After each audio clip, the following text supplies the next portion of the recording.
В заседании приняли участие представители Минобразования, службы судебных приставов, Министерства дорожно-транспортного комплекса, ГИБДД, Управления МЧС. В режиме онлайн к работе подключились Улухемский, Кызыльский, Пехемский районы. Вопросы задавались жесткие, но справедливые. Жизнь требует твердости решения и эффективности принимаемых мер по профилактике ДТП на дорогах. Город Кызыл по аварийности, по тяжести была, впереди всех была.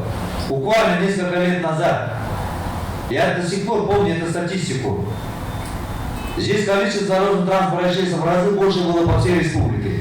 Количество травмированных и погибших в разы было больше, чем в других территориях. Но принимая меры, сейчас уже дает нам основание, говорит о том, что здесь снижение идет.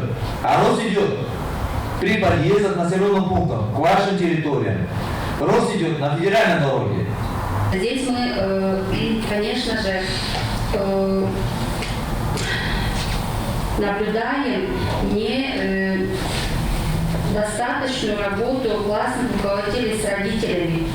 Родительские случаи в каждом классе, они обязательны, и мы будем усиливать работу именно с родителями, потому что по вине родителей 100% вот это получается эти случаи. Статистика ДТП по республике, как отмечают специалисты, оставляет желать лучшего. Так, за 5 месяцев этого года по вине водителей произошло 149 автоаварий. Из них по вине тех, кто не имеет либо лишены прав управления транспортным средством, совершено 49 ДТП. Всего задержано 2450 правонарушителей. По словам специалистов, профилактические меры ведомствами проводятся, но тем не менее количество аварий растет. Обстановка на дорогах, к сожалению, остается очень сложной, и мы не достигаем те показатели, которые определены национальным проектом «Безопасные качественные автомобильные дороги».